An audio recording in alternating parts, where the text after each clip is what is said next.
नमस्कार दोस्तों, the haunted files में आप सभी का स्वागत है। आशा करता हूँ आप सभी लोग स्वस्थ होंगे। चलिए दोस्तों, शुरू करते हैं हमारी आज की कहानी। दोस्तों, हमारी आज की कहानी रोहन ने भेजा है, तो चलिए सुनते हैं उनकी कहानी। दोस्तों, ये कहानी उन दिनों की है जब मैं 10th क्लास में था। स्कूल ने इस साल एक खास ट्रिप का आयोजन किया था। हम सभी दोस्त बेहद उत्साहित थे क्योंकि ये हमारी पहली लंबी यात्रा थी। ट्रिप का डेस्टिनेशन एक पहाड़ी क्षेत्र था जहां हम सब ने पहले कभी कदम नहीं रखा था। स्कूल के कई छात्र छात्राएं और कुछ शिक्षक भी हमारे साथ जा रहे थे। ट्रिप का उद्देश्य अध्ययन था, लेकिन हमारे लिए यह एडवेंचरस से कम नहीं था। हमारे स्कूल की बस सुबह जल्दी ही निकल पड़ी। बस में हम सभी दोस्त हंसी मजाक करते हुए जा रहे थे। जब हम जंगलों से होकर गुजरने लगे तो कुछ छात्रों ने डरावनी कहानियां सुनाना शुरू कर दी। पहले तो हमने हंसी में लिया, लेकिन जैसे जैसे दिन ढलने लगा और अंधेरा बढ़ने लगा, माहौल में अजीब सा डरावना सन्नाटा छा गया। हमारे शिक्षक हमें इस जगह के बारे में बता रहे थे कि यहाँ के जंगलों में कई रहस्यमयी घटनाएं हो चुकी है। हमारी बस पहाड़ी रास्तों से होते हुए आगे बढ़ रही थी। अचानक बस एक सुनसान जगह पर रुक गई। ड्राइवर ने बताया कि गाड़ी में कुछ तकनीकी खराबी आ गई और उसे ठीक होने में कुछ समय लगेगा। यह सुनते ही हम सब थोड़े बेचैन हो गए। घना जंगल, अंधेरी रात और चारों ओर सन्नाटा। हमारे शिक्षक हमें शांत रहने की सलाह दे रहे थे, लेकिन मन ही मन हम सभी थोड़े डरे हुए थे। बस से कुछ दूर एक पुराना टूटा फूटा भवन दिख रहा था। हमारे कुछ दोस्तों ने मजाक में कहा, चलो वहां जाकर देखते हैं क्या है। हालांकि शुरुआत में हमें यह मजाक लग रहा था, लेकिन कुछ दोस्तों ने जिद पकड़ ली। वे भवन की ओर जाने की सोचने लगे और हमें भी साथ चलने के लिए कहने लगे। थोड़ी झिझक के बाद मैं और मेरे कुछ दोस्त उनके साथ चलने के लिए तैयार हो गए।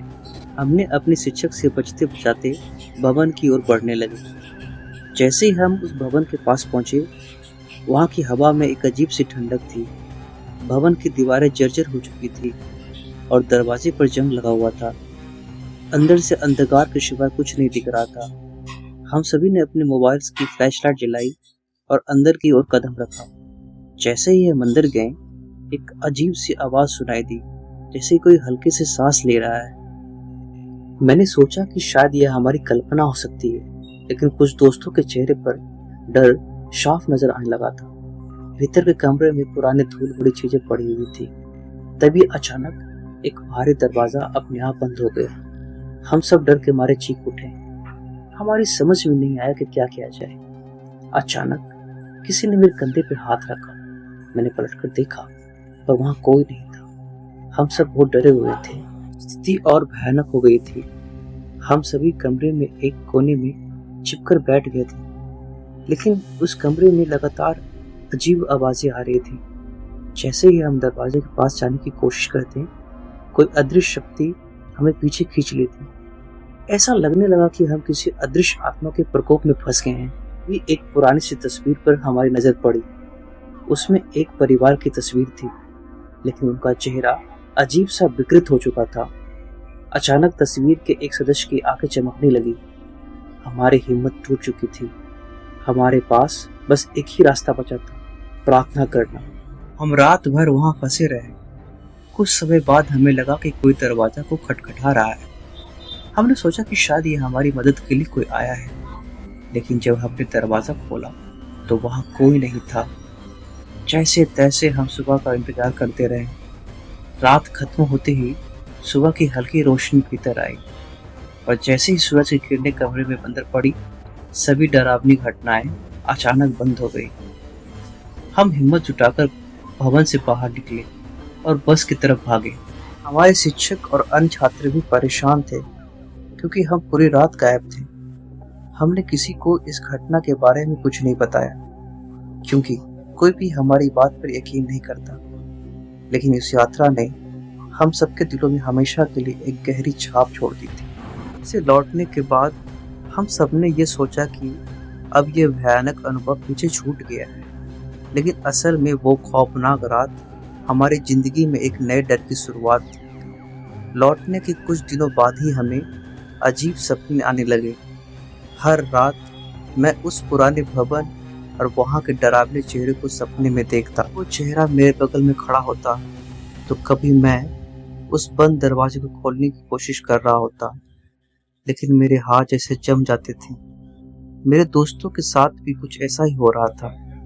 हम सभी इस डर से जूझ रहे थे, लेकिन कोई भी इसे दूसरे के साथ साझा करने में हिचकिचा रहा था। एक दिन मेरे दोस्त राहुल ने मुझसे कहा, तुम भी वही सपने देख रहे हो ना?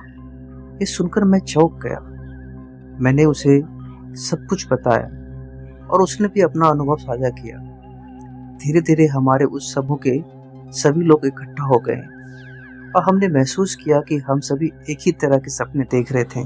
मैंने सोचा कि यह सब महज एक संयोग हो सकता है, लेकिन एक रात मेरे सपने में वही पुरानी तस्वीर दिखी जिसमें वो विकृत चेहरा था, लेकिन इस बार वो चेहरा मुझसे कुछ कहने की कोशिश कर रहा था। मैं उसके शब्द समझ नहीं पा रहा था, लेकिन उसकी आंखों में एक अजीब सा दर्द था। जब मैं सुबह उठा तो मेरा सिर दर्द से फट रहा था और मैंने फैसला किया कि अब और नहीं, हमें सच का सामना करना पड़ेगा। मैंने अपने दोस्तों को बुलाया और हम सबने निर्णय लिया कि हमें उस जगह के बारे में जानकारी जुटानी चाहिए।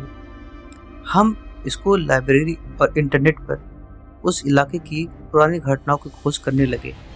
कुछ दिनों की मेहनत के बाद हमें एक चौंकाने वाली जानकारी मिली। जिस भवन में हम गए थे वहाँ करीब 50 साल पहले एक परिवार रहता था। कहा जाता है कि उस परिवार के सभी सदस्य एक रात रहस्यमय तरीके से मारे गए थे। कोई नहीं जानता कि उनकी मौत कैसी हुई, लेकिन गांव वालों का मानना था कि वो स्थान श्रापित है। लोग कहते थे कि उस परिवार की आत्माएं अब भी वहां भटक रही थी और जो भी वहां जाता है उसे वो आत्माएं कभी चैन से जीने नहीं देती। जानकर हमारी रूह कांप गई। अब हमें यकीन हो चुका था जो कुछ हमारे साथ हो रहा था वो महज एक संयोग नहीं था। हम उस आत्मा के प्रकोप के शिकार हो चुके थे। इस डर के बावजूद हम सबने ये निर्णय किया कि हमें दोबारा उस जगह पर जाना होगा।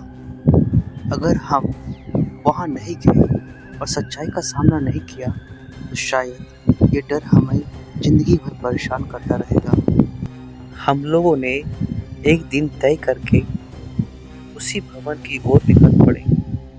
इस बार हमारे साथ कुछ और दोस्त भी थे जो हमारी कहानी सुनने के बाद हमारे साथ जाने के लिए तैयार हुए।